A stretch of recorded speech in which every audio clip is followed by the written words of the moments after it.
everyone. So, remember when that competitive Splatoon is dying discussion happened a few months ago? I think that one of the big points for viewers is the lack of top teams, and I talked a little bit about that and why our players were further behind, which is something I'll get into a little bit to recap. But I wanted to do an actual video talking about why exactly we had so few teams at the highest level of play, because I think the situation is a little more nuanced and kind of deserves to be its own topic. So, let's quickly recap what I went over in competitive Splatoon discussion, which is that people weren't playing the right weapons. At the time, it was not uncommon to see a whole ton of high-level pickups playing a combination of 52 End Splash and, like, Custom Blaster or something. Weapons that drop off at higher skill levels and started to not work past a certain point. That was a big thing that stifled individual improvement, because a big part of improving in this game is picking high skill ceiling weapons and focusing on them. Something I didn't talk about as much at the time is you very rarely need to switch your weapon in this game if you're picking a good weapon. If you're an S-Blast player, there's maybe 2 maps you would consider not playing it. If you're a Splash player, you would almost never consider not playing it. If you're a Pencil player, you can basically always pick it. Same for Edit, for instance.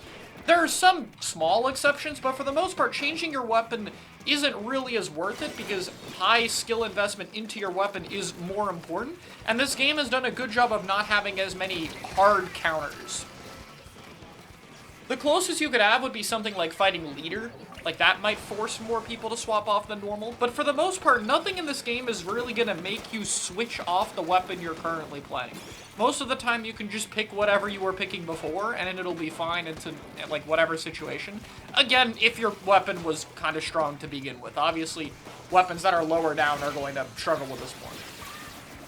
And so because of that, having an environment where people weren't investing into these weapons and picking weapons that fell off at the highest level of play really stifled a lot of individual players' improvement, and like I talked about at the time, getting better in this game is way harder than getting better at Splatoon 2.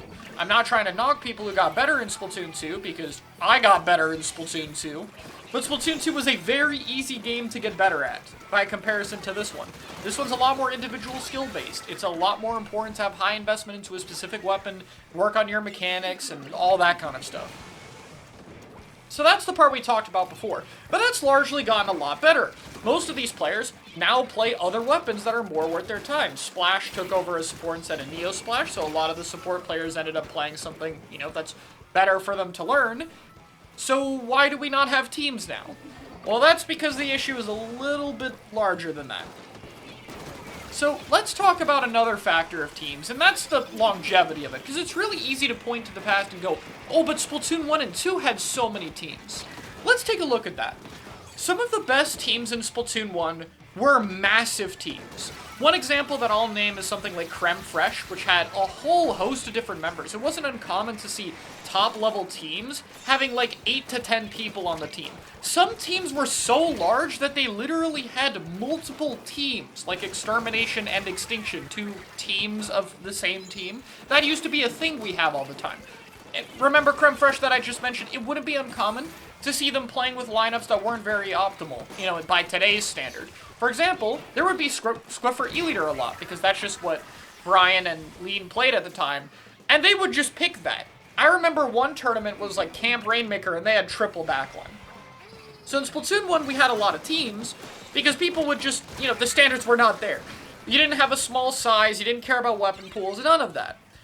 Transitioning to Splatoon 2, people started to realize a little bit more that, okay, maybe having massive mega teams isn't the best idea, but they still weren't exactly super harsh. Rosters of 5 or 6 were decently common even at top-level play, and players also switched around quite frequently. It wouldn't be surprising to see a team drop a player and add a different player. That happened a good bit. Starburst and FT1 have both had a variety of slight roster changes. That's just how it works. Nowadays, though, things have gotten much harsher, as you might imagine. People are basically just sticking to teams of 4. Seeing a top team of 5 players, where, you know, with the exception of one of them being a coach, is extremely rare. And most of the time, if 1 or 2 people leave the team, that team ends up dying. How many Splatoon 3 teams did you see at the start of the game that survived having a roster swap? The answer is 0. None of them did. All of them are gone. Moonlight was not an original team. They were originally had some members on Seafoam and some that were free agents. That's how different it is now. And I'm not saying this is even a bad thing. This is a normal thing. Splatoon 2 had teams with less optimal comps. You want to talk about my team? At our peak, our comps were something like Kensa L3 Ballpoint Bamboo Brella. That's not good. But like, we ran it at the time. These days, you can't do that anymore. You have to run really good comps, or at least comps that make sense, and that brings me to my next point, which is, you know, the actual weapon comps you see being paired together. This is a game where a lot of weapons can work. There's more weapon diversity in this meta than there were in previous metas, but there is a catch to all that weapon diversity, which is your comps still need to have roughly the same game plan. Let's say you want to pick a dually squelcher. If you're picking a dually squelcher, your comp should be built around it. It should be something like a roller or mint plus either a splash or a bucket, something along those lines that plays off of the baiting potential. If you're playing a sharking roller comp, you'll run it with like a 52 or a mint decapitator because it's really important that you have, you know, other sharking weapons. You'll want a neo splash that can paint and strike you in all the time. Even actual meta comps right now are mostly just a bunch of chip damage comps. Like Splash, Stamp, or Bucket is a chip damage comp. They're all weapons that want to do the same thing. Even the best weapons in the game are not immune to needing other weapons that want to do the same thing. And so because of that, if you want to make a team, you kind of have to pick a style and get specialized. And that's more difficult. This means that you're going to be more picky. So these 2 points combine to create an extremely picky team situation. You want a group of 4 that's going to stand the test of time, they need to play the right weapons, and they also need to be at the right skill level. And as you might imagine, once you get to top level of play, there aren't as many options that people are willing to make a team with because the player population is just small. Even if we had a larger top level, this would still be a problem, and that's why it's important for top level to grow with new players. But even if, you know, the top level scene were to get like 10% larger, we'd still really have a hard time, you know, trying to do that kind of thing. There's also one more small point, and that's incentive. I don't believe there's that much incentive to make a team right now. There's not really a big Nintendo event going on. There's not really a set major event other than the Sendoku Major. And in fact, I'd say the Sendoku Major is probably the closest thing getting people to play with groups right now. I've seen Gray play with a set group of people for it about 2 times now, and I think pretty much the entire reason that even happens is because the Sendoku Major is something you have to earn for.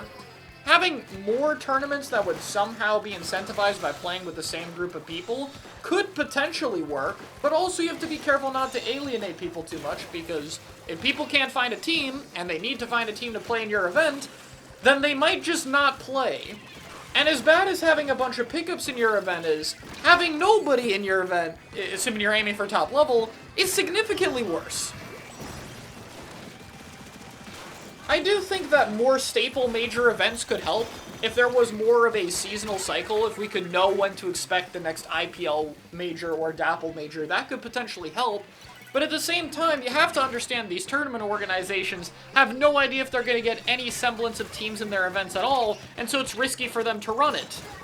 Which is the same reason the players are hesitant to enter events, because they're not seeing as many of them, because there's not teams, and there's not teams, which means people are less incentivized to run events, and you can see the little circle that we've created here.